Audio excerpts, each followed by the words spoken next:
안녕하세요. 생생예술을 사랑하시는 전국의 시청자 여러분, 저희가 다시 왔습니다.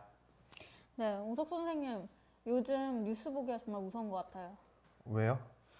요즘 멀쩡한 비행기가 계속 떨어지고 어제 이야기 나눈 프랑스 테러뿐만 아니라 세계 곳곳이 이유를 알 수 없는 전쟁으로 가득하잖아요. 어제도 그러고 무엇이 진실인지도 모르겠어요. 저도 마음이 참 무겁습니다. 어제 이야기 나눈 그 테러, 그 테러를 언론에서는 유럽의 9.11 테러라고 부르고 있는데요. 그 충격이 정말 이문저문 얼마나 큰지를 알게 해주고 있습니다. 미국의 9.11 테러요? 예. 11일 프랑스 전역에서는 테러를 희생자들을 추모하고 또 테러를 규탄하고자 시민들이 370만 명이 거리에 나왔다고 합니다. 이는 프랑스 역사상 가장 많은 인원들이 모인 거고요. 그만큼 충격과 공포가 정말 컸고요. 국민들이 이 테러를 얼마나 싫어하고 또 이것을 벗어나기 위해서 몸부림치고 있는 것이 느껴집니다. 네, 정말 걱정입니다. 어제 이번 사건을 언급하시면서 분노가 분노를 부를 것이라는 말씀이 예언처럼 성취되는 것 같아요. 네, 저도 어제에 이어 오늘도 이 사건을 언급하는 것이 좀 부담스럽긴 하네요. 네, 분위기가 어수선해서 걱정이 밀려오는 수요일 아침, 그래도 생생예수는 일단 달려야겠죠. 예, 오늘은 시대의 소망 73장, 너희는 마음에 금심하지 말라. 네, 오늘 주제가 딱 지금 우리의 상황에 답을 줄 수 있을 것 같아요. 그렇습니다. 먼저 하남풍산교회의 백근철 목사님의 잠깐만을 보시도록 하겠습니다. 다 함께 보시죠. 천국을 소망한다는 것은 무엇을 의미하는 말일까요? 그것은 믿는 순간 천국이 내게 이미 시작되었다는 것을 받아들인다는 말 아닐까요? 어쩌면 인간에 대한 예수의 이런 무한한 사랑에 대한 깨달음이 천국이 가까웠다라는 말 아닐까요? 그러므로 우리가 회개해야 하는 것은 어떤 것일까요? 저 멀리 천국만 생각하고 이 땅의 삶을 소홀히 하는 우리의 태도는 아닐까요? 바리새인들이 물었어요. 하나님 나라가 언제 오겠습니까? 예수의 대답은 이것이었습니다. 하나님 나라는 볼 수 있게 임하는 것이 아니다. 너희 가운데 있다. 그래서 예수님은 천국을 언급하면서 하늘의 이야기만 하지 않았습니다. 내가 하는 일을 할 뿐만 아니라 이보다 더 큰 일도 할 것을 주문하셨죠. 그리고 다시 약속하셨습니다. 내 이름으로 무엇을 구하든지 내가 시행하리라고요. 신앙인은 흔히 땅의 이야기의 결국이 천국이라고 생각하지만 예수님은 천국으로 시작해서 땅의 일로 결론을 맺습니다. 그리고 예수님은 천국과 땅의 일을 나누어서 설명하지 않습니다. 오히려 예수님의 천국 이야기는 씨 뿌리는 것, 빵에 들어간 누룩, 밭에 숨겨진 진주, 어부의 그물, 속 썩이는 아들을 둔 아버지, 포도밭에 나온 일꾼의 비유, 부자의 청지기, 결혼식에 참여한 처녀들과 같은 우리 일상의 이야기였습니다. 어떤 분이 그랬어요. 종교개혁은 번역의 역사라고요. 위클리프나 얀 후스 같은 종교개혁자들이 종교개혁을 하면서 가장 먼저 혹은 가장 중요하게 생각했던 일, 시도했던 일이 성경을 자국어로 번역하는 일이었다는 것이죠. 카톨릭, 범종교겠죠. 공교회이기도 하고요. 이 카톨릭으로 시작한 교회가 이제 세상 위에 군림하게 되었어요. 민중의 손에 돌아가야 할 성경을 교회 안에 가두어 버린 것이죠. 그리고 해석은 교회만이 가능하다고 했어요. 그것에 반기를 들고 사람들이 성경을 번역하기 시작한 것이 종교개혁이라는 것이죠. 사죄 없이도 죄의 용서가 가능하다고 믿은 것이 개혁의 본질이었다라고 하는 것입니다. 그것은 신앙이 참 종교의 정신을 추구할 때 반드시 일어나는 사건일 겁니다. 요한복음 1장 12절로 13절에 그러나 그분은 자기를 영접하고 믿는 사람들에게는 하나님의 자녀가 되는 특권을 주셨다.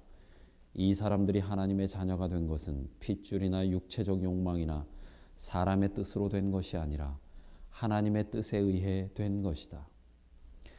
교회의 세속화를, 극장을 가는 것, 육식을 하는 것, 커피를 마시는 것, 찬양을 전자기타나 드럼을 치면서 하는 것과 같은 지엽적인 것에서 세속화의 원인을 찾는 사람들이 있습니다.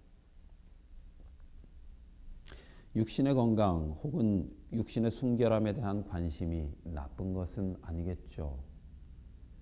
그런데요, 그러한 것이 본질적인 고민은 아닐 겁니다. 더더군다나 그런 것이 구원의 조건이 될 수는 없는 것이죠.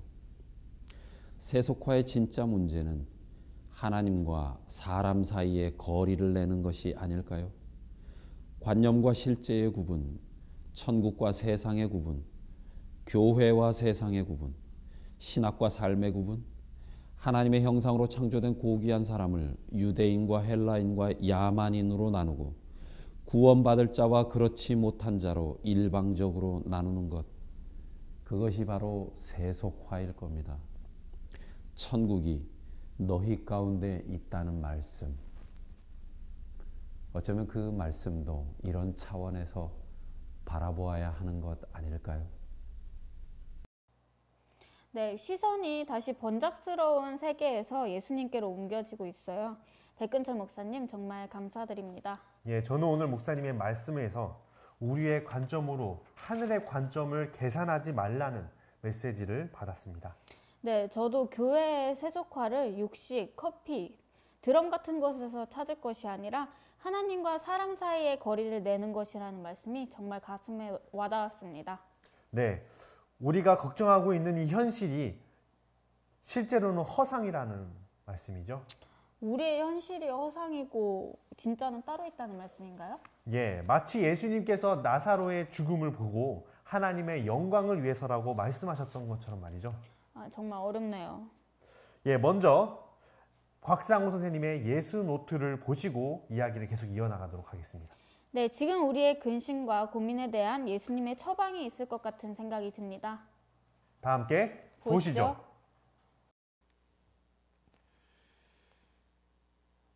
안녕하십니까. 예수를 찾고 계신 성도 여러분, 오늘은 73장 너희는 마음에 근심하지 말라, 이 장을 함께 예수노트를 펼쳐보도록 하겠습니다. 이제 후반부가 얇아지면서 그 끝이 가까웠다는 것을 우리가 알 수 있는데요, 실제로 예수님께서는 이제 곧 도수장에 끌려가는 어린 양처럼 미친 폭군들에게 붙잡힐 것입니다. 비참해지는, 더 이상 비참해질 수 없을 정도로 초라하고 비참해질 자기 자신의 모습을 미리 내다보면서, 그리고 자기 자신의 그러한 초라한 모습을 바라볼 제자들의 연약한 믿음을 생각하시면서 예수님께서는 이제 마지막 수업을 진행하고 계신 것이죠. 요즘 유독 고민거리가 많으시죠. 그래서 이 73장의 제목 자체가 여러분들에게 엄청난 부담과 동시에 기대를 줄 거라 생각합니다. 이 예수학교 학생 여러분들은 이 장을 보면서 어떻게 기록했는지, 어떤 예수님을 보고 들었고 또 따라오기 결심할지 모르지만 제가 본 예수님의 모습을 간단하게 설명드리겠습니다. 예수님께서 함께 살과 피를 나눈 그 식탁에 앉으셔서 이제 제자들과 이야기를 나누십니다. 평소와는 달리 이 순간 제자들은 숨 막힐 것 같은 예수님의 인지를 느꼈습니다. 바로 곁에 있었지만 공기가 달라진 걸 느낄 수 있었습니다. 특별히 말씀하고 계신 예수님 바로 뒤에 누가 있어요? 마치 하나님이 예수님의 입술을 통해 말씀하시는 것 같이 신적인 임재의 그 기운을 호흡 가운데, 공기 가운데 느끼고 있었던 것이죠. 우리 종종 어떻습니까?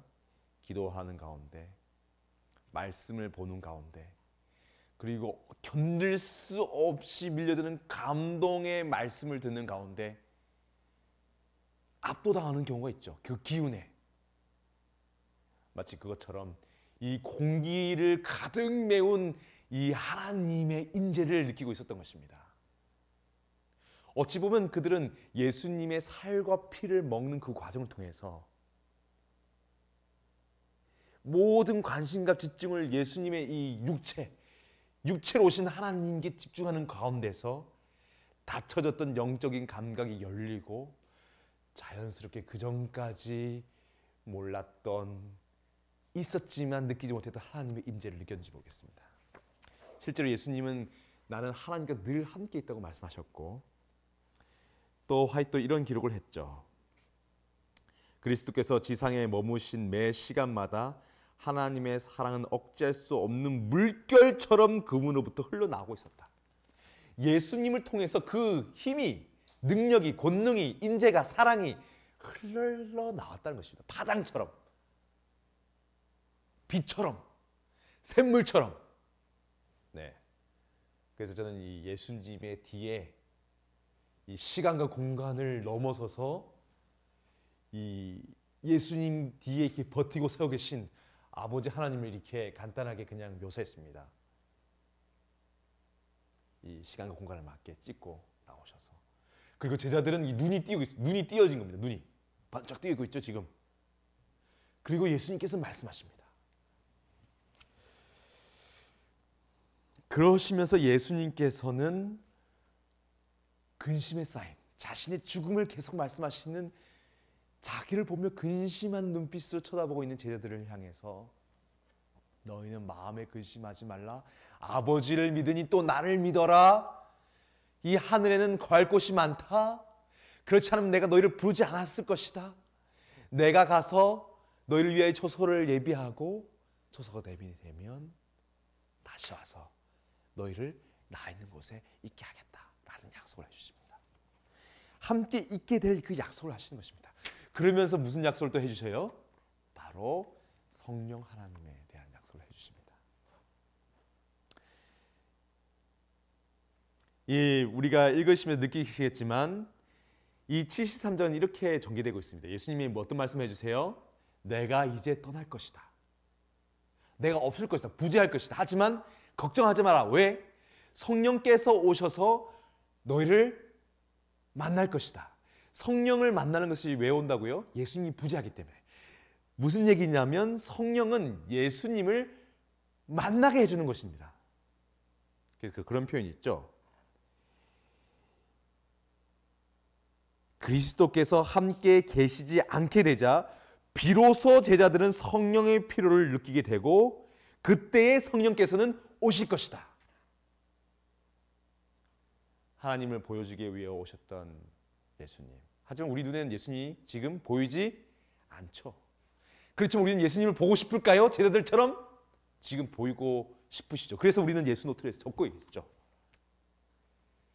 예수님의 부재에 목말라 하면서 예수님의 필요를 느낄 때에 비로소 성령의 우리는 필요를 느끼게 되는 것이고 성령을 구하게 될 것입니다.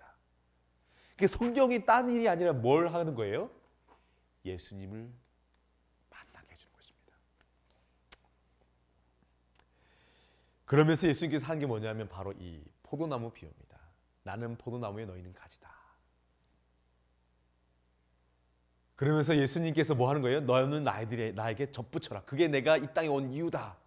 내가 인간의 몸을 쓰고 온 이유는 무엇이냐? 바로 나와 이렇게 접붙여지는 것이다. 너희가 나와 이렇게 가지로 연결되면 무슨 일이 일어나는가?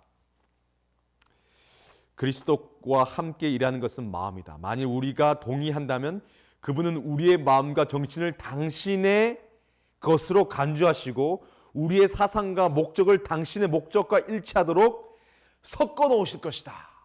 아주 놀라운 표현을 쓰셨죠. 이렇게 예수님과 우리가 접붙여져서 연결되면 예수님이 안 계시다. 내 곁에 없다. 성령님 오셔서 예수님을 내게 보내주셔요. 내가 예수님 만나고 싶어요. 그때 성령께서는 물리적으로 떨어져 있는 듯이 보이는 예수님과 우리를 시간과 공간을 뛰어넘어서 어떻게 해요? 연결시키는 것입니다. 그 믿음을 우리는 접붙여지고, 접붙여지는 순간 예수님이 신성과 인성이 혼합되어 있는 것처럼 그분의 생기가, 그분의 그 피가, 그리고 그분의 기운이, 그분의 이 속 사람이 마치 뭐처럼요? 나무의 이 즙처럼 우리 속에 흘러 들어와서 섞여버리는 것입니다. 그분의 생각과 마음이. 그래서 우리 제자들의 마음속에 누가 들어와 있어요? 예수님 얼굴이 지금 이제 들어와 버리는 겁니다. 예수님의 표정과 예수님의 마음과 예수님의 생각과 예수님의 감정이. 그러면서 어떻게 해요? 작은 뿌리 이렇게 안 돼! 하면서 떨어져 나가는 것입니다. 이게 일종의 변화죠.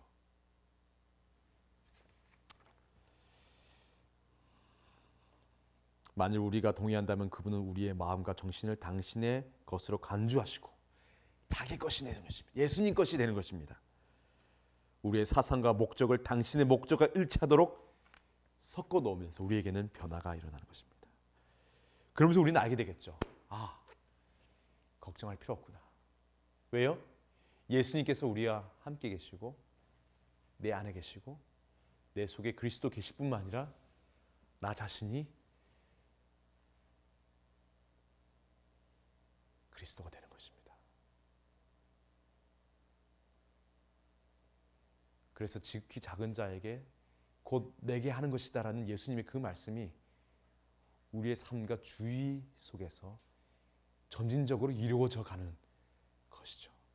예수님은 우리를 그런 뭐라고 하셨어요? 너희는 내 형제라고 하셨습니다. 어쩌면 우리는 이 비밀을 너무 간과하고 있는 건 아닌지 모르겠습니다. 너희는 마음에 근심하지 말라. 자신의 본성을 우리 속에 주입시켜 주시는 우리 예수님의 이 놀라운 사건, 이 이야기를 오늘 우리가 노트 가운데 한번 잘 기록해 보는 건 어떨까요? 감사합니다.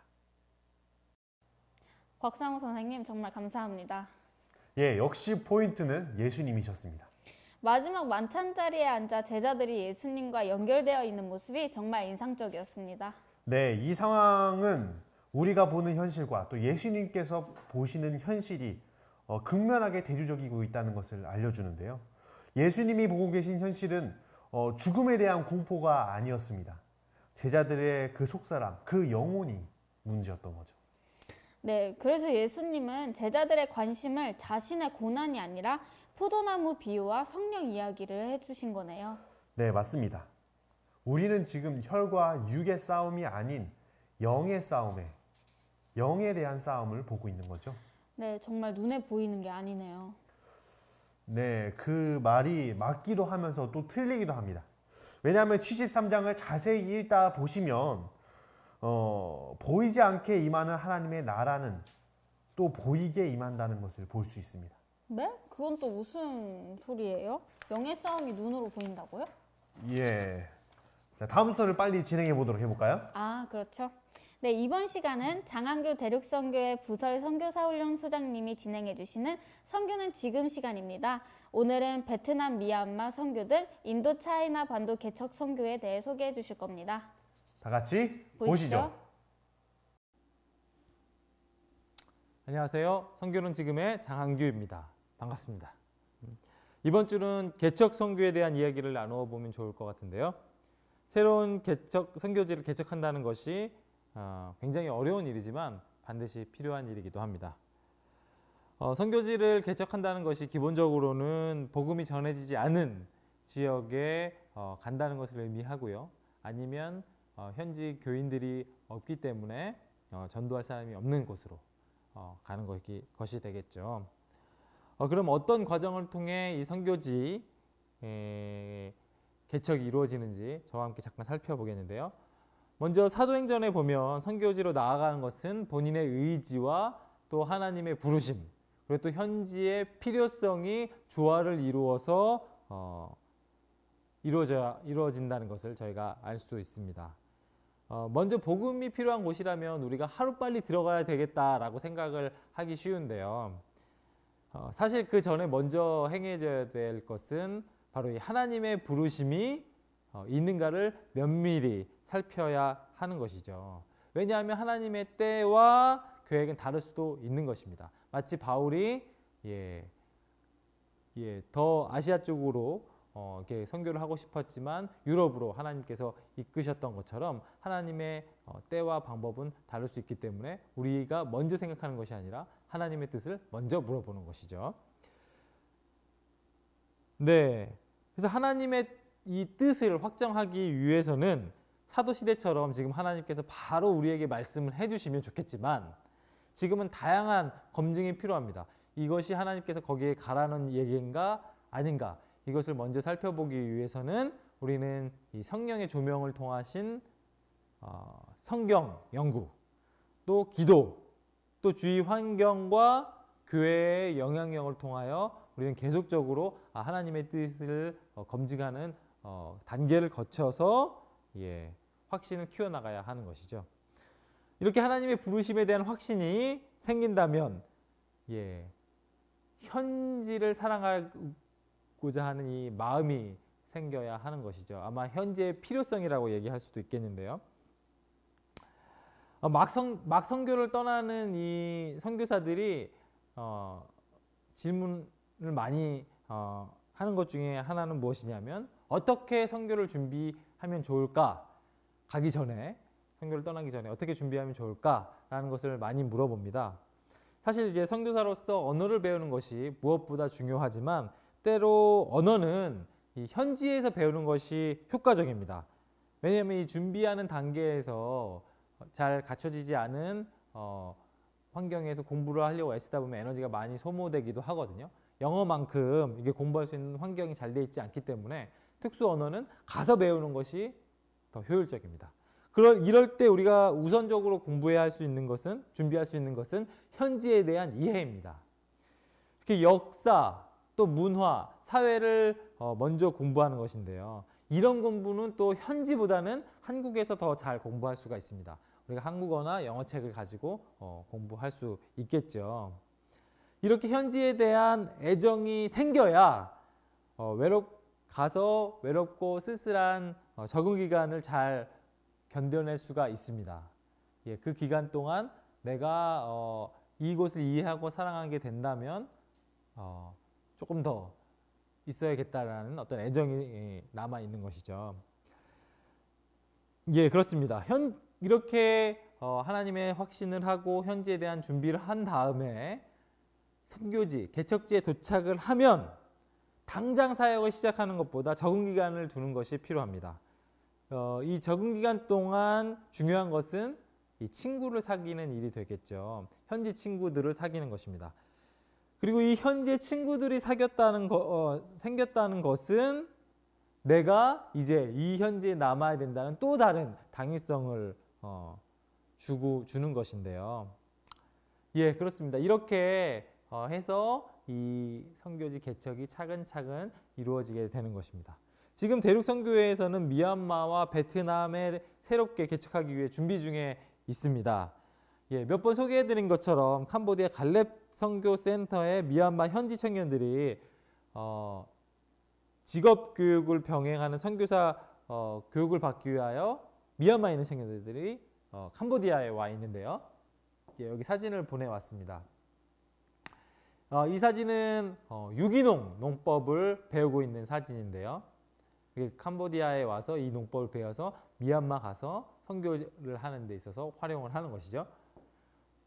너무 반가운 얼굴이죠. 우리 양구의 재림마을 이장님, 서병훈 이장님께서 지금 이 교육을 담당하고 계십니다. 여기 보이는 이 친구들이 지금 미얀마에서 온 친구들이고요. 교육을 잘 받아서 훌륭한 선교사가 되기 위하여 노력하고 있습니다.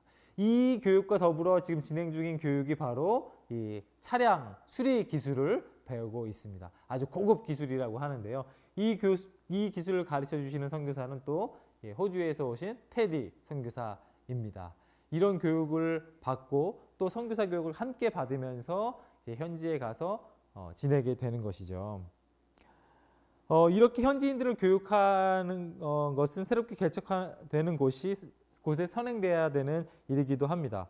왜냐하면 우리가 현지에서 개척 선교가 시작될 때 프로젝트나 혹은 교회나 혹은 뭐 식당과 같은 어떤 건물에서부터 선교를 시작하는 것이 아니라 사람에서부터 시작하는 것이기 때문에 이렇게 교육받은 청년들을 보내놓고 또 저희가 거기 그 사람들과 협력하여 일을 할 수 있는 것이죠. 친구 사귀기가 시작되는 것입니다. 베트남도 마찬가지입니다. 베트남으로 가기 위해서는 선행적으로 준비해야 될 것들이 있는데요. 그렇게 이 사전 조사와 준비가 맞춰지면 베트남에서 살기 위해 필수적으로 해야 되는 것이 바로 이 친구 사귀기가 되는 것입니다. 개척 선교의 가장 이제 중요한 첫 단계는 친구 사귀기인 것이죠. 친구가 되기 위해 그 사람처럼 되기도 하고 언어도 배우고 음식도 적응하고 하는 것이니까요. 예, 대륙선교회의 미얀마와 베트남에서의 성공적인 선교 개척이 이루어지기를 기대합니다. 예, 기도 제목인데요. 선교지 개척을 위한 기도입니다. 첫 번째 기도. 대륙선교회의 미얀마와 베트남 선교 개척이 무리 없이 진행될 수 있도록 아직 선교지로 개척되지 않았습니다. 준비 단계에 있고 할 예정인데요. 이 일이 이루어질 수 있도록 저와 함께 기도해 주셨으면 좋겠고요.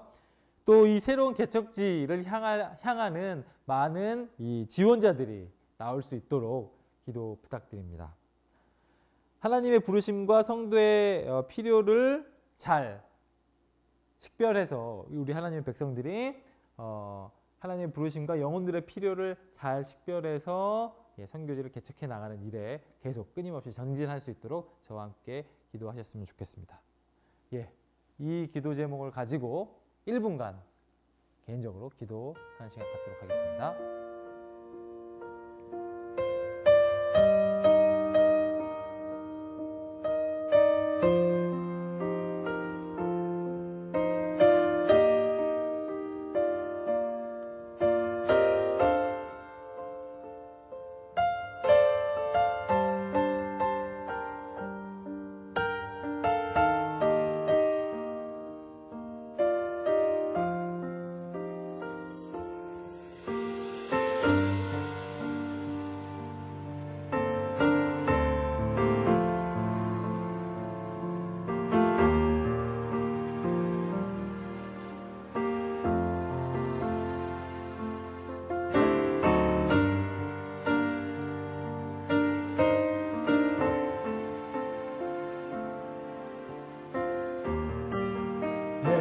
감사합니다. 다음 주에는 선교회 후원 사역에 대해서 이야기를 같이 나누면서 기도하는 시간을 갖도록 하겠습니다. 저는 다음 주에 다시 찾아뵙도록 하겠습니다. 감사합니다. 장간사님 정말 감사드립니다. 그런데 미얀마 선교사 훈련 사진 속에 정말 반가운 얼굴이 있네요. 예, 그렇죠. 농업을 기반으로 하고 있는 선교를 주창하고 계신 서병훈 부장님이 미얀마 선교사 훈련에서도 참여하고 계시네요. 네, 인도차이나 지방 선교사들에게는 전도인을 양성하며 직업교육도 함께 하나 봐요. 네, 그렇습니다. 이렇게 살아계신 하나님이 이 지구별에 이 지구인을 한 명 한 명에게 관심을 보이시고 또 그들을 살리기 위해서 사람을 부르시고 계시잖아요. 그리고 그것을 우리 눈으로 지금 보고 있는 것입니다. 아, 이게 오늘 우리에게 주어진 답인가요? 예, 그렇습니다. 너희는 마음에 근심하지 말라. 이 명령은 예수님처럼 내 이웃을 내 몸처럼 사랑하고자 하는 이들에게 성령을 통해서 우리와 함께 계신다는 거죠. 우리의 마음속에 예수님의 마음이 섞이는 것입니다. 그러면 우리를 통해서 예수님을 볼 수 있는 거죠. 아, 그럼 눈에 보이겠네요, 예수님이. 그렇습니다. 만약 제 안에 예수님이 계신다면 다은 선생님은 저를 통해서 예수님을 보실 수 있는 것입니다. 아, 그럼 걱정할 필요가 없네요. 예, 정말 예수님께서 우리를 도와주실 것입니다. 오늘도 구호를 외치고 마쳐볼까요? 네. 예수를 보고 듣고 따라하라. 따라하라.